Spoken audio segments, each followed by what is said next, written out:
Assalamualaikum warahmatullahi wabarakatuh. Selamat sore teman-teman semuanya. Pada kesempatan kali ini kita akan belajar mengenai topik 2 koneksi antar materi pada mata kuliah Prinsip Pengajaran dan Asesmen 1. Pada pembelajaran hari ini, kami dari kelompok SD Negeri 25 Pekanbaru akan memaparkan mengenai asesmen sebagai alat untuk mengetahui kebutuhan belajar perkembangan dan pencapaian hasil belajar peserta didik. Kami dari SD Negeri 25 Pekanbaru yang akan memaparkan presentasi kita pada kali ini beranggotakan yang pertama Amanda Pranita, yang kedua Endang Astuti, yang ketiga Kamila Febriani, yang keempat Maida Putri Alfitra, dan yang kelima Nur Hashima. Baik teman-teman, untuk tidak memperpanjang waktu, langsung saja kita belajar pada hari ini yang akan dimulai dengan asesmen. Apa itu asesmen? Asesmen adalah proses pengumpulan dan pengolahan informasi untuk mengetahui kebutuhan belajar, pengembangan, dan pencapaian hasil belajar peserta didik yang hasilnya kemudian digunakan sebagai bahan refleksi serta acuan untuk meningkatkan mutu pembelajaran. Lalu, apa saja jenis-jenis asesmen? Asesmen ini memiliki 3 jenis. Yang pertama yaitu asesmen awal atau asesmen diagnostik. Yang kedua, asesmen formatif. Dan yang ketiga, asesmen sumatif. Apa yang dimaksud dengan asesmen awal atau asesmen diagnostik?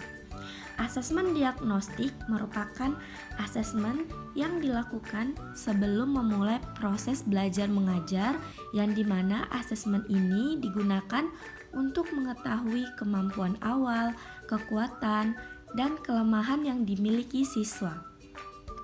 Hasil asesmen ini dapat digunakan oleh guru untuk merancang pengajaran yang sesuai dengan tingkat pemahaman siswa.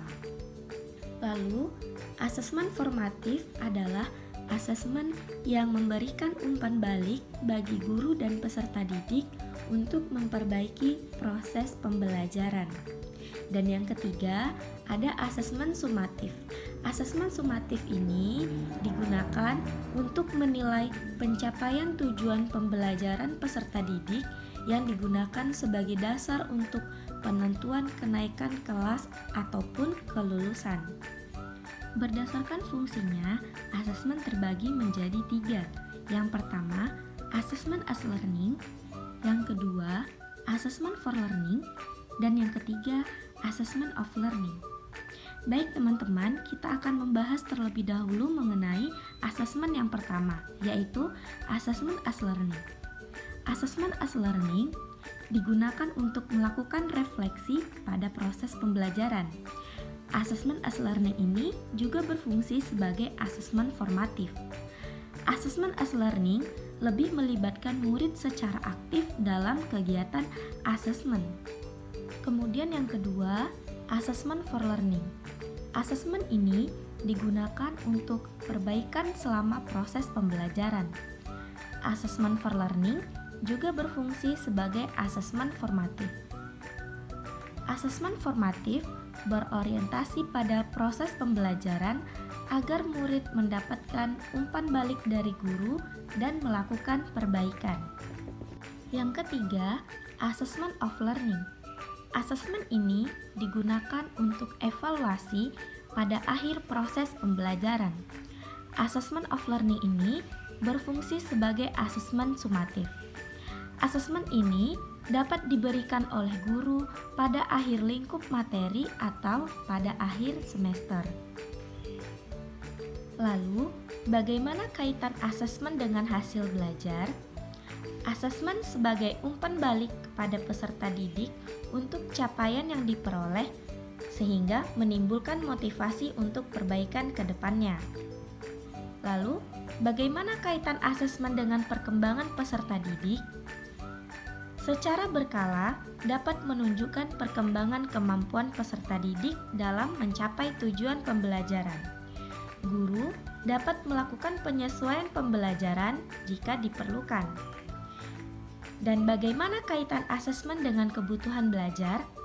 Asesmen dapat dijadikan sebagai panduan dalam memilih strategi, pendekatan, model, metode, dan media pembelajaran untuk mencapai tujuan pembelajaran.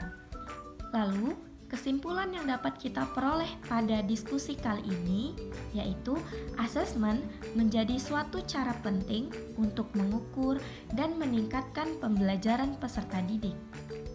Asesmen yang dilakukan secara adil dan tepat dapat memberikan informasi yang akurat tentang kebutuhan, perkembangan, dan pencapaian hasil belajar peserta didik. Informasi ini dapat digunakan guru untuk menyusun kegiatan pembelajaran yang sesuai dengan kebutuhan peserta didik untuk meningkatkan pembelajaran peserta didik. Baik teman-teman, sekian pembelajaran kita pada hari ini. Terima kasih perhatiannya, sampai jumpa pada pembelajaran selanjutnya.